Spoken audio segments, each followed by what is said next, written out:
Hey everybody, and welcome to another segment of AstrologyAnswers.com's weekly forecast. My name is Terence. The week begins on Monday, July the 17th. And this week could change the course of the year or longer for many people. That is because Venus on the 22nd, on Saturday, is going retrograde, as it does every year and a half, testing, reevaluating relationships, creative projects. But there's even more going on this week. So let's start with Monday, the 17th, which is a full moon in the sign of Capricorn, a time when everything that's been hidden is revealed. It is all full moons to some degree test relationships. Anything that's been hidden comes in into the light, so to speak. Also, this full moon is very powerful. It sets the tone for the next 4 weeks until the next new moon. This full moon is going to be in opposition or confrontation to powerful transformational Pluto. Pluto rules secrets. Pluto rules power struggles. It's the full moon's bringing all those issues to light. Now, Mercury on Monday is communication. Mercury is going to be in a hard angle to Jupiter. Now, ordinarily, Jupiter is very fortunate, very benefic energy, very lucky energy. But when it's in attention to communication Mercury, what happens is we have a tendency for overinflation, over expectations that can set us up for a disappointment. It also could be meaning that you are making all kinds of plans, but kind of overextending yourself and may not even be realizing it. On Tuesday, the moon is now in Leo. There aren't any other planetary events. Leo can be very extroverted, playful, outgoing. It impacts children because of the playfulness. And since there's no other aspects going on, in a way, this is where we can kind of relax and process that full moon energy that's going to be impacting us pretty much into this week.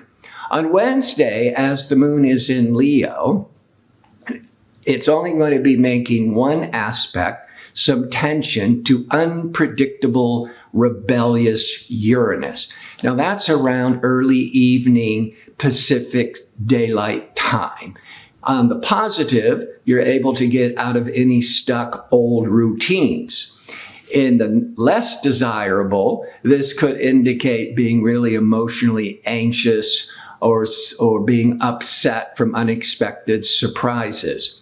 But it's only for a couple of hours early evening Pacific time.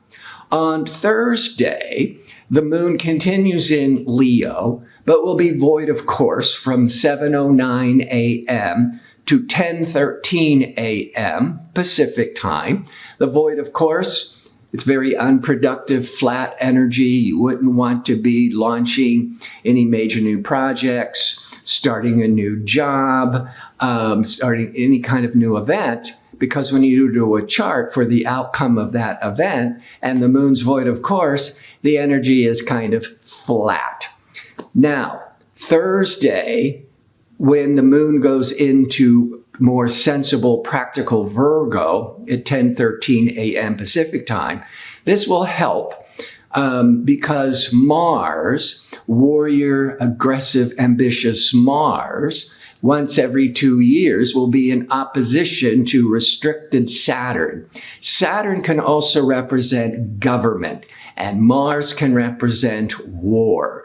And so that Mars opposition Saturn can trigger a tremendous amount of frustration and stress. But if there's and this could even trigger earthquakes, volcanoes, any kind of tremendous frustration of the Mars-Saturn, the moon in Virgo, the moon sets the public tone, will keep us more sensible, and the sun will be in harmony with empathetic, charitable Neptune. So if there's a human crisis, there's all this healing, support, and charity. And Virgo, the moon is in Virgo, not only is it keeps us more sensible and practical, but Virgo is also a sign of service.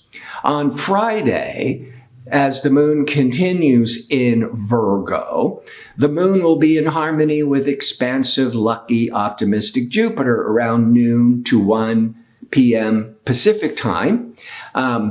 This is feelings of optimism, expansiveness. You might be inclined to start thinking about making travel plans, or maybe you're headed to the airport because it's Friday.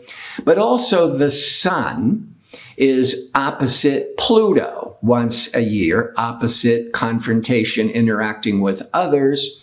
And that sun opposite Pluto could be revealing a lot of intense power struggles, but Pluto also rules secrets. So more of this intensity. So Thursday, we have the Mars, warrior Mars, opposite controlling, restricted Saturn. And then on Friday, we have the sun in opposition to manipulative, secret Pluto. So you can see this is a really intense time. And then on Saturday, the 22nd, Venus, planet of love and creativity, is going retrograde until September the 3rd. Now, this is a time when relationships could be really tested. But if you are thinking about filing for divorce or separating and moving out, most of the time, you wouldn't want to do it during the Venus in retrograde, because there's a lot of complicated energies here. You're not real clear, and you could be changing your mind. Retrograde's always changing the minds. Now, Venus rules beauty. Traditionally, it is taught, do not have cosmetic treatments, or especially surgery during Venus in retrograde. It's not that you're going to be disfigured, but you may be disappointed with the results, or you may have to repeat the surgery again. And now, when it comes to relationships, retrograde is always redoing, reconnecting. Yes, it will be testing current relationships, and the strong ones get stronger. The weak ones begin to show its cracks. But another positive maybe outcome is an old flame from your past shows up again. And maybe it's because it's not finished. Maybe you need more closure. And on Sunday, the moon is now in harmonious Libra. But Mercury, the communication Mercury, will be in a hard angle to rebellious Uranus. Now, that could trigger some unexpected news, a lot of anxious nervousness, perhaps needing to make some unexpected sudden decisions. But the moon in Libra is harmonious for all of that, because the Libra wants to weigh all the options and possibilities, and it's looking for a win-win situation. So any kind of nervousness about having to make rash, sudden decisions, the moon in Libra will help you balance it out. I want to thank you for tuning in. I hope to see you next week with my next segment. Until then, be safe and well.